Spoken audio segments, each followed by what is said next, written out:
Welcome to RR news. RR news 2023 ఎన్నికలకు సంబంధించి last సర్వేను ఉమ్మడి కరీంనగర్ జిల్లాకు సంబంధించి రిలీజ్ చేస్తుంది. ఉమ్మడి కరీంనగర్ జిల్లాలో మొత్తం 13 అసెంబ్లీ స్థానాలు ఉన్నాయి. గత ఎన్నికల్లో ఇక్కడ నుంచి మొత్తం 11 స్థానాలలో బీఆర్ఎస్ విజయం సాధించగా, ఒక స్థానంలో కాంగ్రెస్ మంతనిలో, మరొక స్థానం రామగుండంలో ఏఐబి నుంచి పోటీ చేసిన కోరుకంటి చందర్ గెలవడం జరిగింది. తదనంతరం కోరుకంటి చందర్ బీఆర్ఎస్లో చేరడంతో మొత్తం 12 స్థానాలు బీఆర్ఎస్ ఖాతాలోనే ఉన్నాయి. సర్వేలో భాగంగా ఆర్ఆర్ న్యూస్ మొత్తం 13 నియోజకవర్గాలకు సంబంధించి 41,527 శాంపిల్స్ సేకరించడం జరిగింది. మహిళలు 20,126, పురుషులు 21,401. ఏజ్ ఫ్యాక్టర్ ప్రకారంగా చూసుకుంటే 18 నుంచి 39 సంవత్సరాల యువకుల గనక చూస్తే 14,253 శాంపిల్స్, 40 నుండి 59 సంవత్సరాల వారి 14,726, 60 సంవత్సరాల పైబడిన వారివి 12,548 శాంపిల్స్ సేకరించడం జరిగింది. అసెంబ్లీ వారీగా చూసుకుంటే హుస్నాబాద్, ఇక్కడ సిట్టింగ్ ఎమ్మెల్యే ఉడతల సతీష్ మరొకసారి బీఆర్ఎస్ నుంచి పోటీ చేస్తున్నారు. ఇక్కడ కాంగ్రెస్ నుంచి బలమైన అభ్యర్థి పొన్నం ప్రభాకర్కు స్థానికేతరుడికి టికెట్ ఇవ్వడం జరిగింది. అదేవిధంగా బీజేపీ నుంచి బొమ్మ శ్రీరామ్ చక్రవర్తి, ఈయన మాజీ ఎమ్మెల్యే బొమ్మ వెంకన్న కుమారుడు, టికెట్ ఇవ్వడం జరిగింది. ఇక్కడ బీజేపీ, కాంగ్రెస్, బీఆర్ఎస్ మధ్య త్రిముఖ పోరు ఉన్నప్పటికీ బీసీలలో బలమైన నేతగా ఉన్న పొన్నం ప్రభాకర్ ఇక్కడ విజయం సాధించే అవకాశం స్పష్టంగా కనిపిస్తుంది.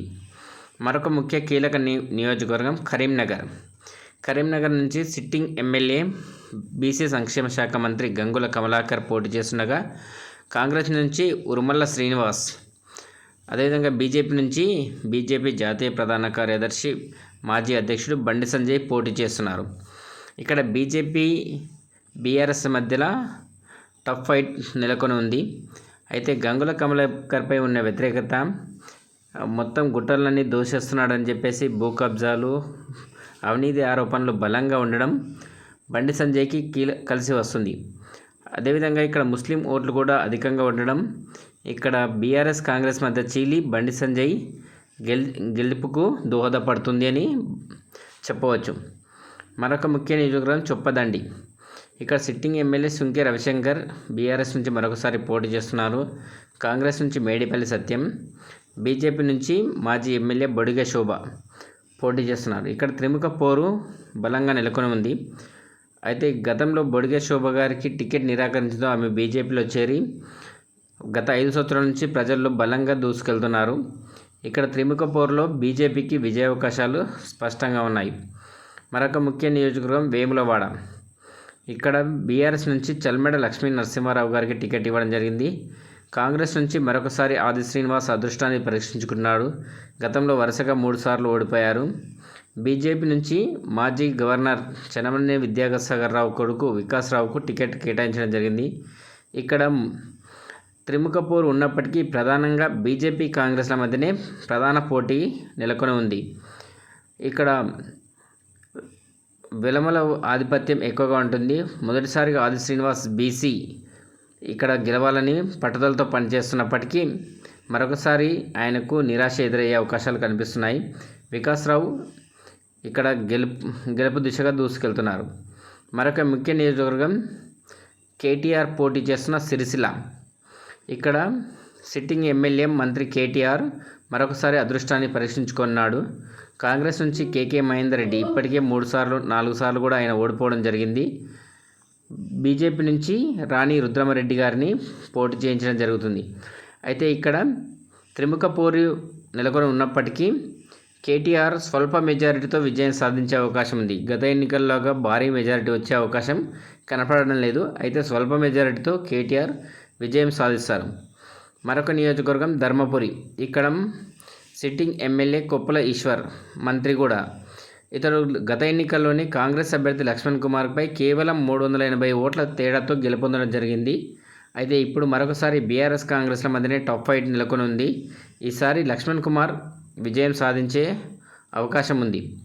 రామగుండం మరొక నియోజకవర్గం. ఇక్కడ sitting MLA Korukanti Chander, last time independent అభ్యర్థిగా ఏఐఎఫ్బి నుంచి పోటీ చేసి గెలుపొందారు. ఇప్పుడు బీఆర్ఎస్ నుంచి పోటీ చేస్తున్నారు. కాంగ్రెస్ నుంచి మక్కాన్ సింగ్ రాజ్ ఠాకూర్, బీజేపీ నుంచి కందుల సంధ్యారాణి, ఇండిపెండెంట్గా సోమారపు సత్యనారాయణ రీసెంట్గా వరకు బీజేపీలో ఉన్నారు. ఆయన ఇండిపెండెంట్గా పోటీ చేస్తున్నారు. ఇక్కడ చతుర్ముఖ పోటీ నెలకొని ఉంది. అయితే కోరుకంటి చందర్ ఉద్యోగాలు ఇస్తానని చెప్పి డబ్బులు వసూలు చేయడం, అనుచరులు భూ కబ్జాలు, దందాలు, సింగరేణి వారిపై దౌర్జన్యాలు అటువంటి అనేక కారణాల వల్ల ప్రజా వ్యతిరేకత తీవ్రంగా ఉంది. ఈసారి కాంగ్రెస్ అభ్యర్థి మకాన్ సింగ్ రాజ్ ఠాకూర్ గెలుపొందే అవకాశం కనిపిస్తుంది. మరొక ముఖ్య నియోజకవర్గం ఎంపీ ధర్మపురి అరవింద్ పోటీ చేస్తున్న కోరుట్ల. ఇక్కడ నుంచి బీఆర్ఎస్ నుంచి డాక్టర్ సంజయ్ రావు, కాంగ్రెస్ నుంచి జువ్వాడి నరసింహారావు, బీజేపీ నుంచి సిట్టింగ్ ఎంపీ ధర్మపురి అరవింద్ పోటీ చేస్తున్నారు. ఇక్కడ త్రిముఖ పోటీ ఉన్నప్పటికీ ధర్మపురి అరవింద్ విజయం సునాయాసమే అని చెప్పవచ్చు. మరొక నియోజకవర్గం హుజూరాబాద్. ఇక్కడ బీజేపీ అభ్యర్థిగా ఈటెల రాజేందర్ బలమైన బీసీ నేత, ఇతడు బీజేపీ నుంచి పోటీ చేస్తున్నారు. కాంగ్రెస్ నుంచి ఒడితెల ప్రణవ్, బీఆర్ఎస్ నుంచి ఎమ్మెల్సీ పాడి కౌశిక్ రెడ్డి పోటీ చేస్తున్నారు. ఇక్కడ ఈటెల విజయం ఏకపక్షమే అని చెప్పవచ్చు. మరొక ముఖ్య నియోజకవర్గం పెద్దపల్లి. ఇక్కడ బీఆర్ఎస్ నుంచి సిట్టింగ్ ఎమ్మెల్యే దాసరి మనోహర్ రెడ్డి పోటీ చేస్తున్నారు. కాంగ్రెస్ నుంచి విజయరమణారావు, బీజేపీ నుంచి దుగ్గ్యాల ప్రదీప్ పోటీ చేస్తున్నారు. అయితే ఇక్కడ ఇంకొక ముఖ్యమైన అంశం ఏంటంటే బీఎస్పీ నుంచి దాసరి ఉషా అనే అమ్మాయి పోటీ చేస్తుంది. ఇక్కడ ఆసక్తికరమైన ఫలితాలు రావచ్చు. బీఎస్పీ గెలిచే ఛాన్స్ ఉన్నటువంటి ఫస్ట్ నియోజకవర్గం పెద్దపల్లి అని చెప్పొచ్చు. ఇక్కడ బీఎస్పీ గెలిచే అవకాశం స్పష్టంగా కనిపిస్తుంది. మంతని మరొక నియోజకవర్గం. ఇక్కడ సిట్టింగ్ ఎమ్మెల్యే దుద్దిల శ్రీధర్ బాబు మరొకసారి కాంగ్రెస్ నుంచి పోటీ చేస్తున్నారు. పుట్ట మధు బీఆర్ఎస్ నుంచి, చందుపట్ల సునీల్ రెడ్డి బీజేపీ నుంచి పోటీ చేస్తున్నారు. అయితే ఇక్కడ పుట్ట మధు జెడ్పీ చైర్మన్గా ఉండి చేసిన అరాచకాలు, లాయర్ వామనరావు దంపతుల హత్య కేసులో ప్రమేయం ఉండడం, అదేవిధంగా కొన్ని కబ్జాలు, దందాలు వంటి వ్యతిరేకత ఉండడం వల్ల అది దుద్దిల శ్రీధర్ బాబుకు అడ్వాంటేజ్గా మారుతుంది. ఇక్కడ బీజేపీ వర్సెస్ కాంగ్రెస్ మధ్య పోటీ ఉన్నప్పటికీ కాంగ్రెస్ విజయం సాధిస్తుంది. మరొక ముఖ్య నియోజకవర్గం జగిత్యాల. ఇక్కడ జీవన్ రెడ్డి 11వసారి పోటీ చేస్తున్నారు. రాజకీయ కురువృద్ధుడు, ఇతను ఎమ్మెల్సీగా కూడా ఉన్నాడు. అదేవిధంగా టీఆర్ఎస్ నుంచి ఎం సంజయ్, బీజేపీ నుంచి బోగా శ్రావణి ఫస్ట్ టైం ఎమ్మెల్యేగా పోటీ చేస్తుంది. ఈమె జగిత్యాల మున్సిపల్ చైర్మన్గా పనిచేశారు. రీసెంట్గానే బీజేపీలోకి రావడం జరిగింది. ఈమె పద్మశాలి మహిళ. ఇక్కడ అనూహ్యంగా బీజేపీకి బలంగా మారింది. బీసీ ఓట్లు, పద్మశాలి ఓట్లు, మహిళా ఓట్లు ప్లస్ మందకృష్ణ గారి బలంతో ఇక్కడ బోగస్ రావణి గెలిచే అవకాశం స్పష్టంగా మనకు కనిపిస్తుంది. మరొక ముఖ్యమైన నియోజకవర్గం మానకొండూరు ఎస్సీ రిజర్వ్డ్. ఇక్కడ రసమయి బాలకిషన్ సిట్టింగ్ ఎమ్మెల్యే మరొకసారి బీఆర్ఎస్ నుంచి పోటీ చేస్తున్నారు. కాంగ్రెస్ నుంచి జిల్లా అధ్యక్షులు కవ్వంపల్లి సత్యనారాయణ, బీజేపీ నుంచి మాజీ ఎమ్మెల్యే ఆరేపల్లి మోహన్ పోటీ చేస్తున్నారు. అయితే ఇక్కడ త్రిముఖ పోరు నెలకొని ఉన్నప్పటికీ ఆరేపల్లి మోహన్ మాజీ ఎమ్మెల్యే, అనుభవశాలి. అతను రీసెంట్గానే బీజేపీలో చేరడం జరిగింది బీఆర్ఎస్ నుంచి. అతడు విజయం సాధించడానికి స్పష్టంగా అవకాశాలు కనిపిస్తున్నాయి. మొత్తంగా కరీంనగర్ జిల్లాను కనుక ఒకసారి పరిశీలిస్తే బీజేపీ 7 స్థానాలలో కరీంనగర్, చొప్పదండి, వేములవాడ, కోరుట్ల, హుజూరాబాద్, జగిత్యాల, మానకొండూరులలో విజయం సాధించే అవకాశాలున్నాయి. కాంగ్రెస్ హుస్నాబాద్, ధర్మపురి, రామగుండం, మంతని స్థానాల్లో, బీఎస్పీ ఒకచోట పెద్దపల్లిలో విజయం సాధిస్తుంది. బీఆర్ఎస్ మాత్రం బలంగా ఉన్న కరీంనగర్లో కేవలం ఈసారి ఒకే ఒక్క స్థానం సిరిసిల్లలో గెలిచే అవకాశం ఉంది. అయితే ఇక్కడ బీజేపీలో బలమైన నేతలుగా గుర్తింపు ఉన్నటువంటి బండి సంజయ్, ఈటెల రాజేందర్, ధర్మపురి అరవింద్లు పోటీ చేస్తుండడం బీజేపీకి అడ్వాంటేజ్గా మారింది.